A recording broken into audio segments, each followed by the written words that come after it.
in 2004 when Aristide got pulled out of power, did all the evacuation routes for the athletes in the 2004 Olympics in Athens, Greece.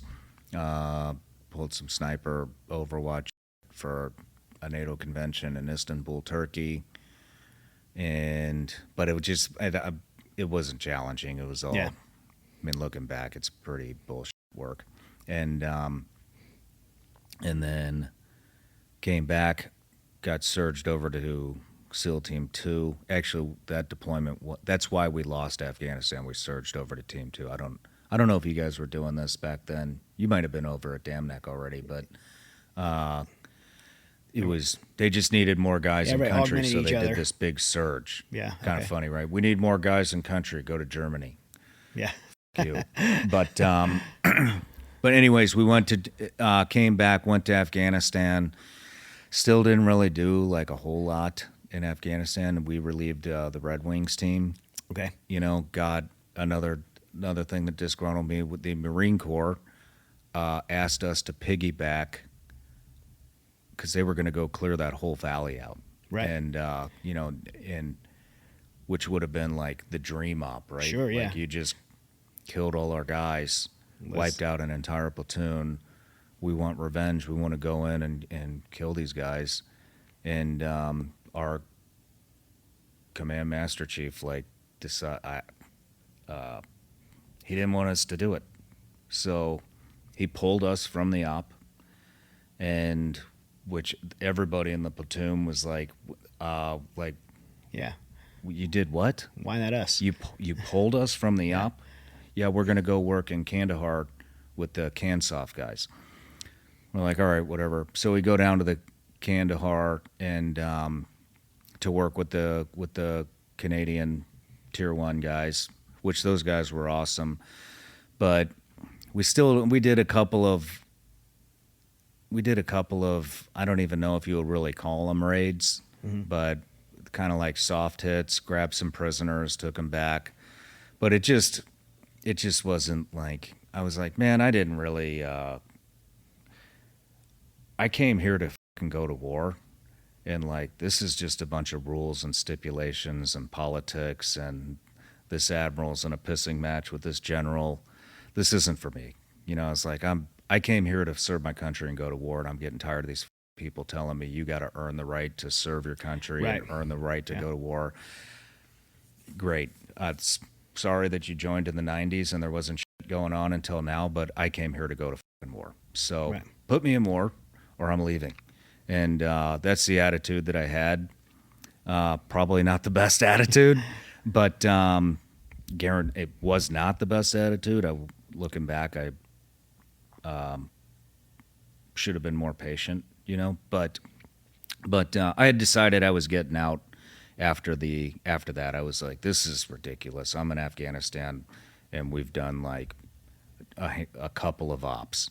I'm done. Yeah. And so that political pissing match I was talking to you with the Siege of Sodaf and the Admiral, and I mean, I'm an E5. This is way above my level, but that's basically what it was. And they kicked us out of Afghanistan. So they sent the whole platoon home, and I told my chief, I said, look, I'm not going to re-enlist. This is my last pump. I would like to finish it out with our sister platoon that's in Baghdad. And he was like, I got great news. You're going to be able to finish the deployment, but we're going to send you to Germany. And I was like, I'm not even, I had to extend my enlistment to do this. And I was like, I'm not extending my enlistment to go sit on my ass in Germany and drink beer and chase women again. Like, send me to Baghdad or just send me home. So they did send me to Baghdad to my sister platoon, and we did get after it there, and got to do some sniper stuff. Wish I would have had that vortex optic you gave me. But and some classes on how to use if I knew how to use it. But now we had an awesome OIC, and everybody, all of Team 2 was slated to basically do a protective detail for the Prime Minister of Baghdad, which is, again, like boring ass work. Right. SEALs probably shouldn't be doing, because we're not a defensive protective unit. Right. It's not what. But we had an OIC that was awesome, and he started farming us out to conventional units that were getting blown up, running supply routes or whatever routes they were running. And so we would just embed with these different units, like 10th Mountain was one, 4th ID was one, and we would just embed with them, pick some of their sniper team out, and start teaching them how to build a target package, how to conduct surveillance, how to build a sniper hide, how to shoot, everything, how to conceal yourself. And we would run with them for a couple weeks at a time, and then take them out on the first op. Every single time, man. Every time it was go time, we'd kill these guys within 24 hours, and the routes would open up, and we'd just hand it over to them and say, hey, you guys got it from here. We've showed you everything we can possibly show you. We killed the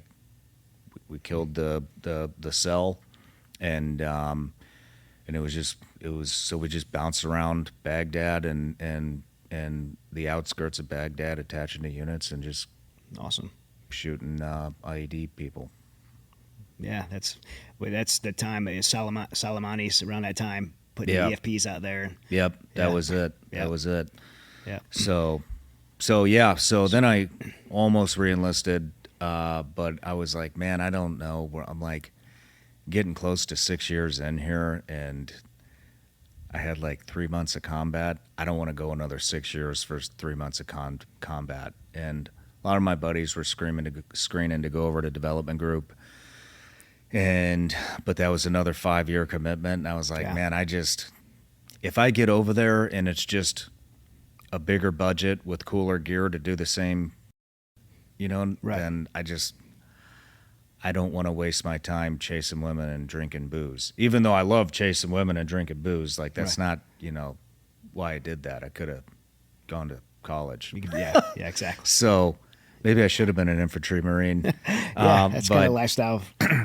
But anyway, so I wound up, I finished that deployment out, almost re-enlisted like 2 or 3 times, spun the whole command up like, I'm going to come back, like I love this shit. Yeah. And then I was like, I at least got to try being a civilian, and I can always come back. Didn't seem like the war's going anywhere. You didn't transition right from the Navy to the agency. No, You no. had you tried some other things first, right? Yeah. I got out and I tried college. That was definitely a no-go. Yeah. I remember sitting Big culture shift. Yeah, huge From culture Ramadi. shift, especially nowadays. Could you imagine? Oh, yeah. But this was 2006. But yeah, I went to St. Louis Community College, and I remember taking it very seriously, but I had a really bad temper at that point, and I remember like class clowns that are like 18 years old trying to make jokes, Yeah. and I would grab them by the neck and take them out in the hallway and tell them to shut the fuck up. I'm trying to pay attention. And I remember I was in a speech class and basically gave a briefing on a debrief of what happened on one of the sniper ops, and I just remember Scared seeing everyone. all these people's eyeballs like, I did, Yeah. And but anyways, a very short attempt at getting a degree. I was like, they were making me take like PE classes, and I was like, this is stupid. This is not even relevant to any, like, give me a break.